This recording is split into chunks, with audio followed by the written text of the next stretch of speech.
हम इसमें क्या क्या पढ़ेंगे इस फर्स्ट चैप्टर में क्या है। पाइथन के जो बेसिक इन्वायरमेंट है, कैसे इन्वायरमेंट हम सेटअप करते हैं।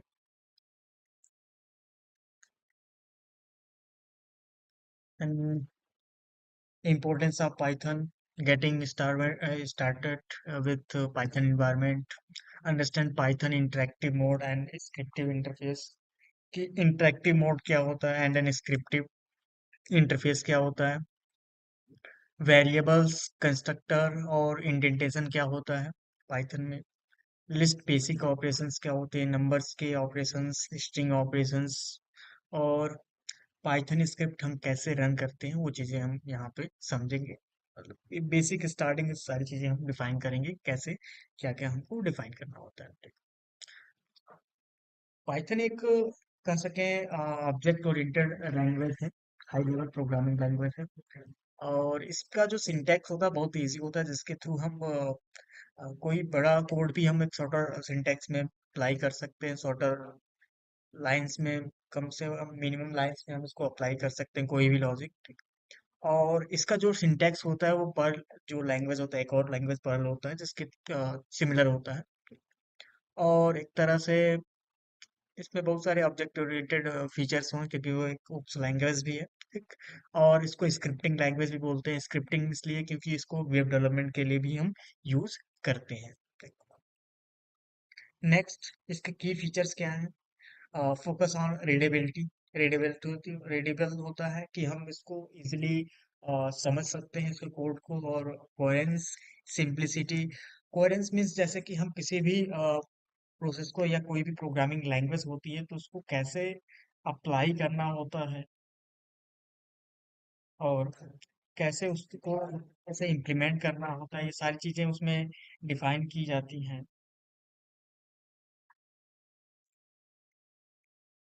सब कुछ कनेक्टेड हो, कैसे डिफाइन की जाती हैं वो इम्प्लीमेंट उसको डिनोट करता है। ठीक। देन नेक्स्ट क्या होता है, सिंप्लिसिटी। इसमें ये चीज डिफाइन की जाती है सिंप्लिसिटी में कि कौन सी लैंग्वेज को किस तरीके से हम उसको डिफाइन कर सकते हैं। इसमें जैसे कि कोई भी लैंग्वेज हो तो उसमें उसका एक तरीका होता है डिफाइन करने का। तो इसमें बहुत सारे सिंपल सिंटैक्स होते हैं, इजी सिंटैक्स होते हैं, जो हम इजी वे में उसको लिख सकते हैं और याद भी कर सकते हैं। तो ये सबसे बड़ा बेनिफिट होता है इसमें। ओके।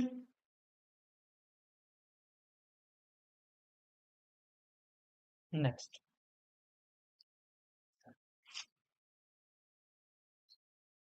और नेक्स्ट पॉइंट है, code is usually very compact. Compact का मतलब एक तरह से कॉम्पैक्ट, छोटा, कंसाइज आपके कोड्स होते हैं। Then Python code is a portable across OS platform, की हम किसी भी ऑपरेटिंग प्लेटफॉर्म में, क्रॉस प्लेटफॉर्म एक तरह से हम उसको यूज कर सकते हैं, पोर्टेबिलिटी।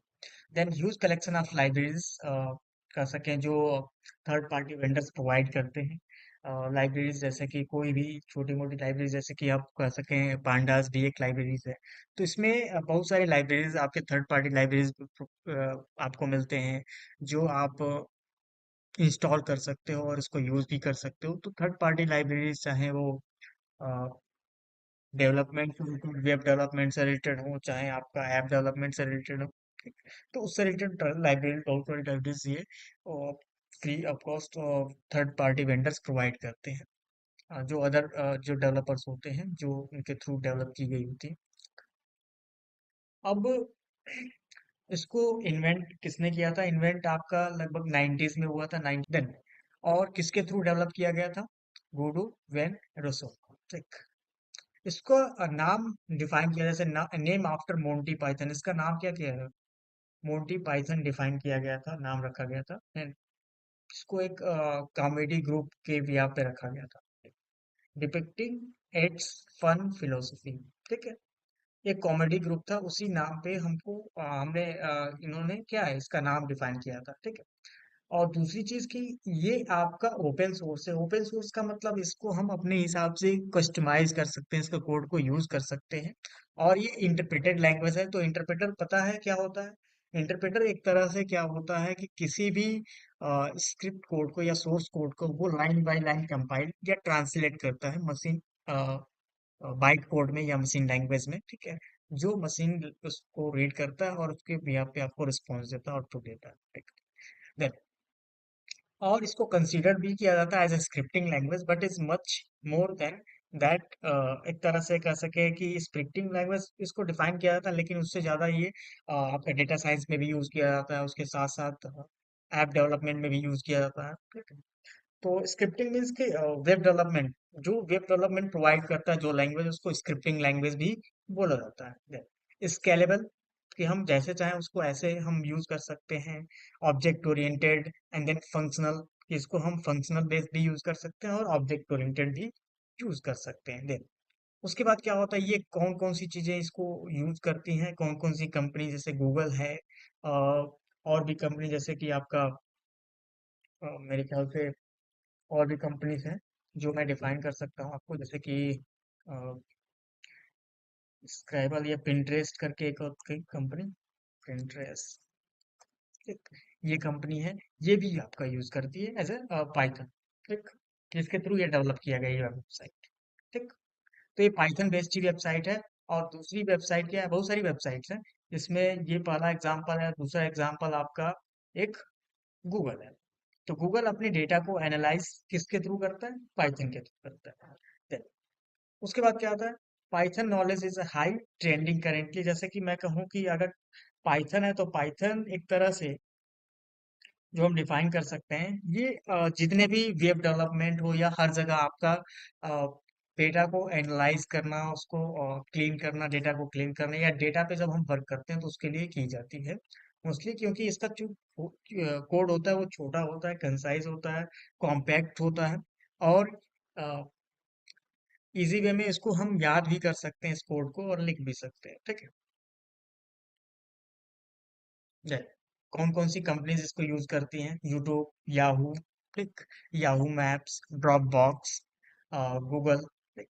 तो बहुत सारी कंपनियां इसको यूज करती हैं और उसके थ्रू वहां पे वर्क करती हैं। जैसे YouTube originally written in Python and MySQL, then Yahoo, Yahoo acquired 411 whose address and mapping lookup services and implemented in Python, कि जितने भी इसके लुकअप या सर्चिंग या एड्रेसेस के फंक्शनलिटीज में ऐड की गई है वो पाइथन के थ्रू ही ऐड की गई हैं। याहू का जो मैप फीचर है वो पाइथन के थ्रू ही डिफाइन किया गया है। ड्रॉप बॉक्स, तो ड्रॉप बॉक्स एक क्लाउड कह सकें आपकी फाइलिंग सिस्टम है, होस्टिंग फाइल सिस्टम है, based on file, file hosting system service जिसको बोल सकते हो। जैसा कि आपका गूगल का ड्राइव है, ठीक, जिसको हम कह सकते हैं आपका माइक्रोसॉफ्ट का वन ड्राइव होता है, वैसे ड्रॉप बॉक्स भी एक आपका cloud based files hosting service है, जो आपको वहाँ पे फाइल्स वहाँ पे आप सेव कर सकते हो, स्टोर कर सकते हो अपने होस्टिंग सर्विसेज में, जितना आपने स्पेस वहाँ पे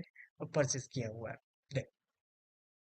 फिर गूगल भी यूज करता है, जैसे कि अपने कंपोनेंट्स को, जैसे कि उसके जो सर्च इंजन्स हैं उसके लिए यूज करता है, उसके जो सर्च इंजन जो उसकी एनालिसिस है, जो कितनी बार आप सर्च कर रहे हो, क्या सर्च कर रहे हो, क्या ट्रेंडिंग में चल रहा है, उस उन चीजों को एनालाइज करने के लिए, और एनालाइज के साथ साथ उसके प्रिडिक्शंस के लिए, सारी चीजें डेटा प्रिडिक्शंस के लिए या डेटा एनालिसिस के लिए वो पाइथन का यूज करता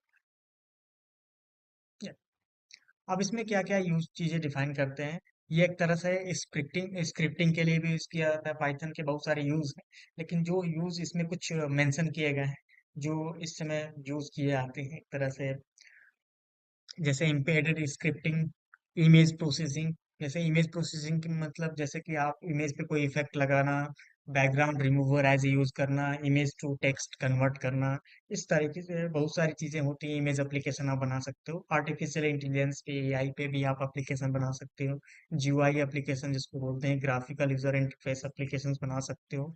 देन डेटाबेस की प्रोग्रामिंग भी कर सकते हो इसमें, इंटरनेट स्क्रिप्टिंग भी इसमें हम डिफाइन कर सकते हैं, सिस्टम एडमिनिस्ट्रेटर के एप्लीकेशंस भी बना सकते हो, और ऑटोमेशन के भी एप्लीकेशंस इसके थ्रू हम बना सकते हैं।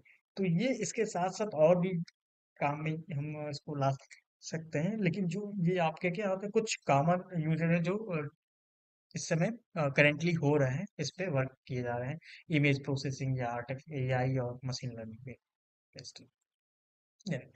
अब और भी जैसे कि एनालिटिक्स, डेटा एनालिटिक्स से रिलेटेड प्रोजेक्ट, जैसे कि वेदर फोरकास्टिंग, इसके इसी के थ्रू किया जाता है। साइंटिफिक एनालिसिस, एड टारगेटिंग, कि अगर मुझे ऐड रन कराना है तो वो ऐड टारगेट कैसे किया जाएगा, कितने एज के रेंज में हमको करना है, किस कंट्री रेंज में मुझे डिफाइन करना है, और किन लोगों को मुझे ऐड डिस्प्ले कराना है। तो ऐड टारगेटिंग के लिए भी इसका एनालिसिस किया जाता है। और कौन से लोग मेरा ad अगर मैं रन कराता हूँ तो कौन से लोग देखेंगे, तो उसके भी यहाँ पे मुझे डेटा एनालिसिस करने के लिए पाइथन की जरूरत पड़ेगी। देन रिस्क मैनेजमेंट एनालिसिस भी हम कर सकते हैं। नेचुरल लैंग्वेज प्रोसेसिंग, जिसको एनएलपी बोलते हैं, ठीक, तो वो भी हम डिफाइन कर सकते हैं। क्लियर। तो इस तरह के हम डेटा एनालिसिस के काम कर सकते हैं, एनालिटिक्स के काम कर सकते हैं, जो अ, इसके वर्किंग में आ जाते हैं। अब मोस्टली इस समय 3 चल रहा है, पाइथन 3 चल रहा है। पहला जो ओल्ड वर्जन था आपका पाइथन 2 था, ठीक।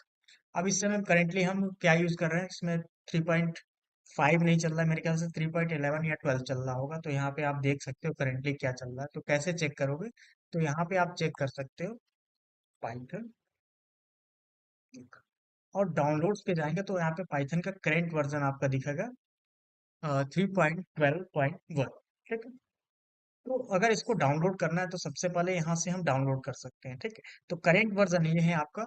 और एक तरह से ये डिफाइन कर रहे हैं, जैसे कि आपका अभी तो हम करेंटली ये यूज कर रहे हैं, 3 पाइथन 3 यूज कर रहे हैं। तो library support is more for 2.7 as it is been around longer, the future is going to be Python. तो पाइथन एक तरह से करेंटली अभी चल रहा है, और आगे भी पाइथन 3 को ही क्या है, अपग्रेड या उसको थोड़ा सा इम्प्रूव किया जाएगा। पाइथन 3 को ही, मतलब फ्यूचर में इसी को यूज किया जाएगा। Then development and porting of libraries is a ongoing process, कि हम जितने भी लाइब्रेरीज हैं या जो भी आपके डेवलपमेंट है वो अभी प्रोसेसेस में है। तो इसके जो प्रोसेस हैं और जो भी डेवलपमेंट प्रोसेस हैं वो अभी चल रहे हैं, ठीक। देर आर सेवरल की syntactic changes, so advisable to be with 3 point plus. जो आपके वर्जन है वो उसके साथ ही आपको यूज करना है। 3 जो आपका वर्जन है, या उसके इंक्रीजिंग आप कर सकें उसके बाद के वर्जन आप यूज कर सकते हैं, ठीक। क्योंकि सिंटैक्टिकल कुछ चेंजेस हो जाते हैं जब हम अपडेट्स करते हैं पाइथन को, ठीक है। तो पाइथन 2 में हम यूज करते थे प्रिंट कीवर्ड का यूज करते थे, यहाँ पे प्रिंट फंक्शन यूज किया जाता है, ठीक। तो आप डिफरेंसेस वो देख लेंगे कि क्या क्या डिफरेंसेस थे पाइथन 3 और पाइथन। तो जब भी हम इंस्टॉल करने चाहेंगे तो सबसे पहले हम क्या करते हैं, वेबसाइट पे जाते हैं, python.org, एंड डाउनलोड्स पे जाएंगे, ठीक है। और डाउनलोड्स पे यहाँ पे सबसे पहले ही आपको दिखेगा डाउनलोड पाइथन, जो करेंट वर्जन होगा वो आपको मिल जाएगा यहाँ पे, और यहाँ से आप download start download. Okay. Download होने के बाद हम उसको इंस्टॉल कर लेंगे, पाइथन को ओपन। और पहले से मेरे में इंस्टॉल है, तो करेंटली अभी क्या इंस्टॉल है मेरे में, कौन सा वर्जन, 3.12 इंस्टॉल है। और करेंट वर्जन मैं अभी चेक कर लेता हूँ कौन सा वर्जन है मेरे में। वर्जन चेक करने के लिए आप यूज करते हो पाइथन डबल-n वर्जन कमांड प्रॉम्प्ट में। तो करेंट वर्जन हमारा क्या है, 3.11.5, ओके। और अभी क्या है, करेंटली क्या चल रहा है, 3.12 है। और मैं अब इसको अपग्रेड करने वाला हूँ, जो वर्जन है मेरा। अब इसको मैंने क्या किया, क्लोज कर दिया। अ, और यहाँ पे फिर दोबारा इंस्टॉल करने के बाद फिर दोबारा हम चेक करेंगे वर्जन को, कि हमारा वर्जन अपग्रेड हुआ है या नहीं।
ये आपका इंस्टॉल हो गया। इंस्टॉल होने के बाद हम यहाँ पे चेक कर सकते हैं कि कौन सा वर्जन हमारा करंटली इंस्टॉल्ड है। तो पाइथन और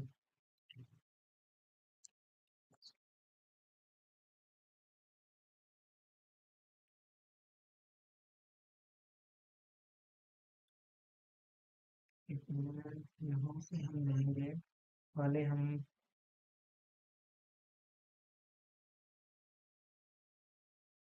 दोबारा हम ओपन करते हैं सैलरी कमांड।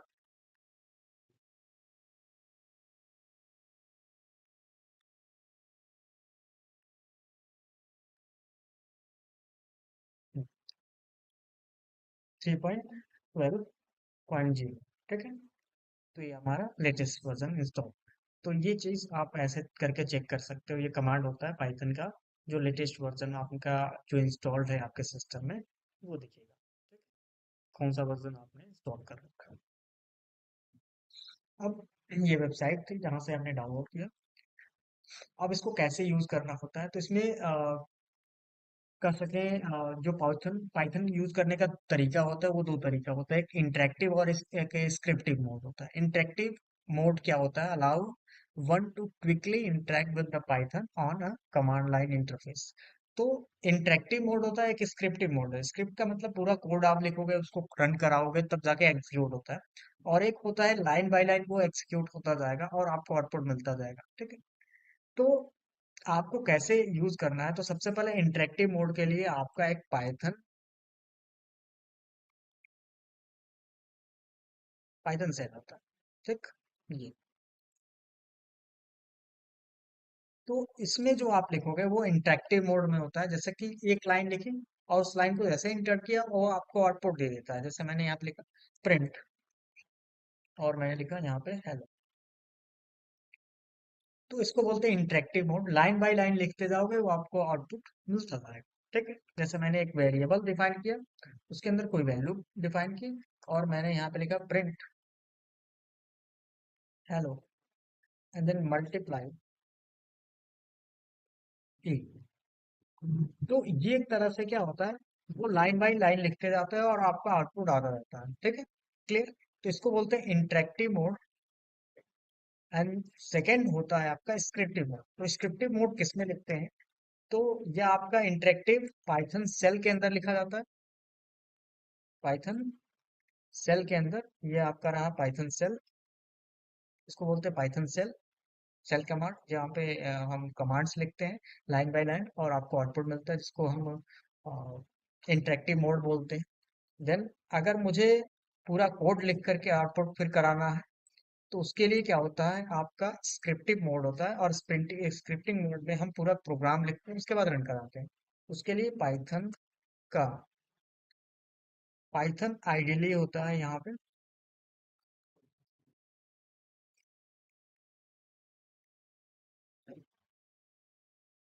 आइडियली पाइथन, ठीक है। IDLE, ठीक। अब इसको ओपन करोगे आप,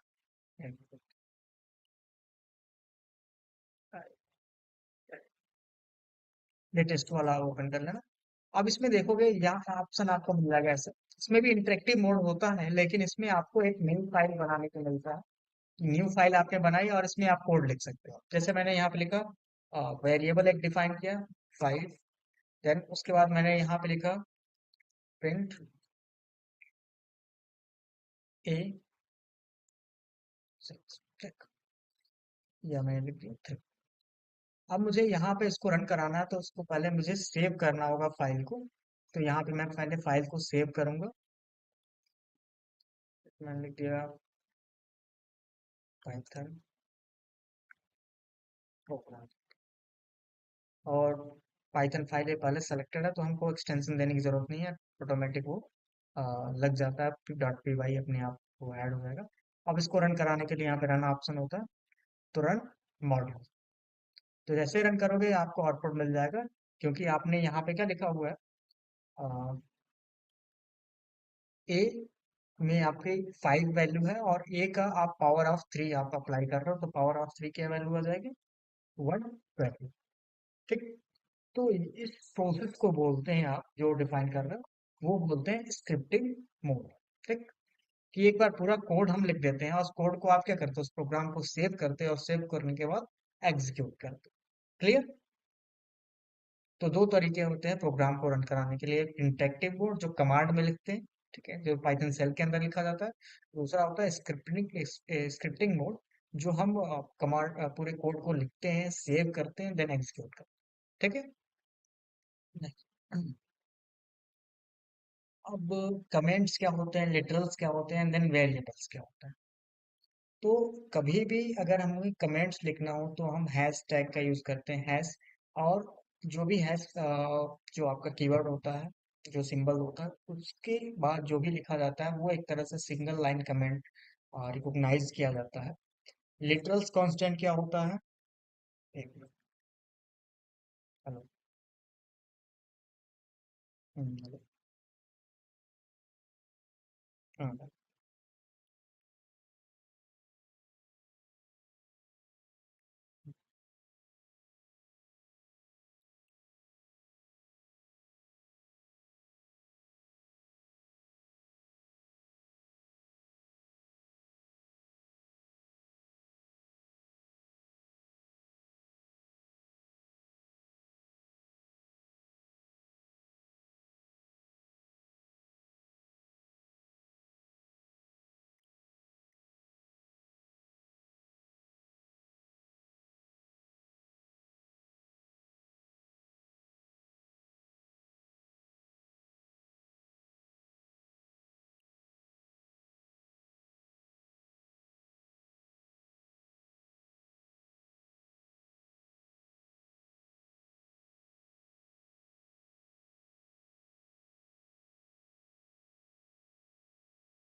हाँ, हेलो।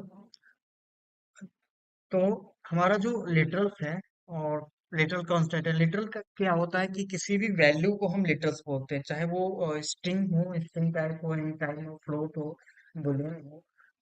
उसके लिखने के तरीके को हम क्या बोलते हैं, जो हम सिंगल कोट या डबल कोटेशन या हम डायरेक्टली कोई नंबर लिख रहे हैं तो उसको हम लिटरल्स बोलते हैं। जैसे कि ये हमारा क्या है, ये लिटरल है, नंबर लिटरल है, ये स्ट्रिंग लिटरल है, और ये भी हमारा क्या है, स्ट्रिंग लिटरल है।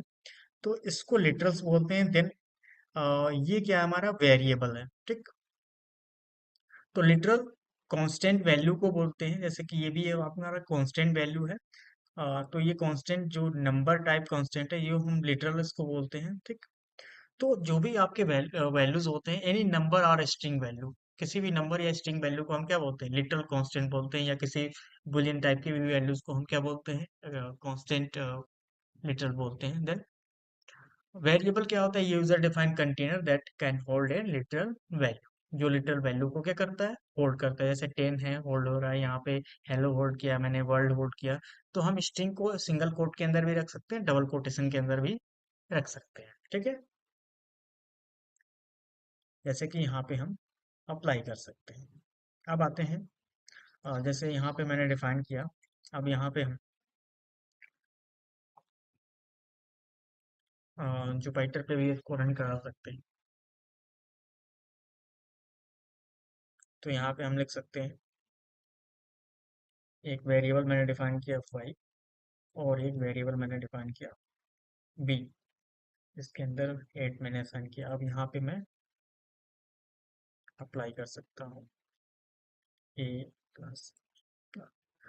तो ये एक तरह से क्या होता है, ये आपका लिटरल है, ये भी लिटरल है, और ये आपका वेरिएबल है। ठीक। और इसमें आपको अगर कमेंट्स देने हैं तो आप कमेंट्स भी अप्लाई कर सकते हो। तो यहाँ पे मैं लिख सकता हूँ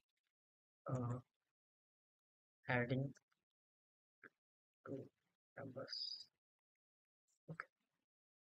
तो यहाँ पे आप डिफाइन कर सकते हो कि हम नंबर्स ऐड करने के लिए ये प्रोग्राम डिफाइन कर रहे हैं। तो कमेंट्स में मोस्टली हम यही लिखते हैं, एक्सप्लेन करते हैं अपने प्रोग्राम्स को, अपने लाइन स्टेटमेंट्स को, उसको एक्सप्लेन करने के लिए ही या उसके डॉक्यूमेंटेशन के लिए ही हम कमेंट लिखते हैं। ठीक है। क्लियर? तो ये होता है हमारा comment section. Literals and then variables. तो आप नोट डाउन कर सकते हो कि स्टेटमेंट क्या होता है। किसी भी स्टेटमेंट के अंदर अगर मैं स्टार्टिंग में अगर हैश टैग डिफाइन करता हूँ तो उसको एज अ जो हमारा इंटरप्रेटर है उसको कमेंट की तरह से ट्रीट करता है। देन कॉन्स्टेंट लिटरल किसी नंबर या स्ट्रिंग या बुलियन की वैल्यूज को हम क्या बोलते हैं, लिटरल्स बोलते हैं। देन वेरिएबल क्या होता है, कंटेनर होता है जिसके अंदर लिटरल वैल्यू को हम होल्ड करते हैं।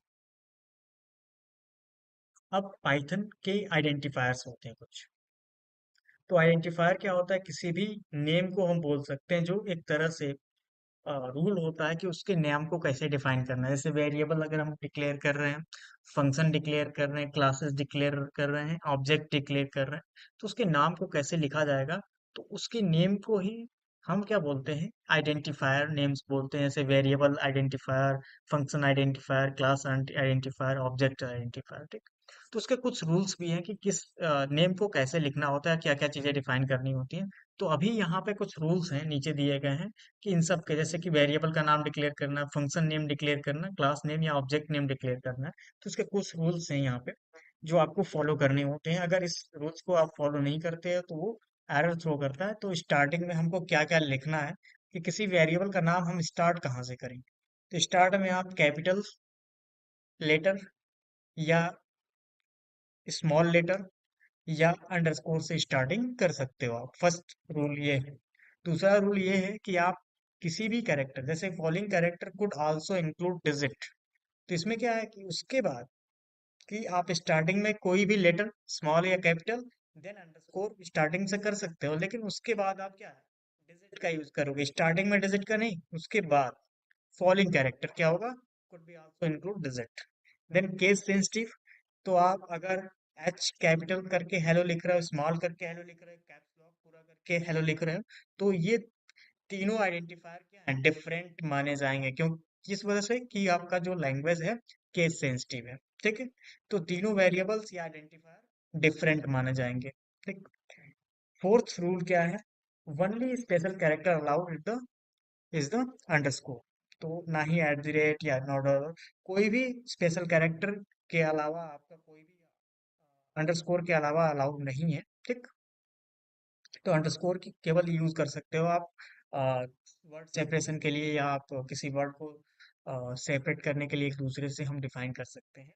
और उसके अलावा कोई और हम स्पेशल कैरेक्टर यूज नहीं कर सकते, ठीक। हाँ, स्टार्टिंग में हम या तो कैपिटल या स्मॉल लेटर यूज करते हैं या अंडरस्कोर यूज करते हैं, ठीक। और उसके बाद फॉलोइंग कैरेक्टर क्या हो सकता है, डिजिट हो सकता है।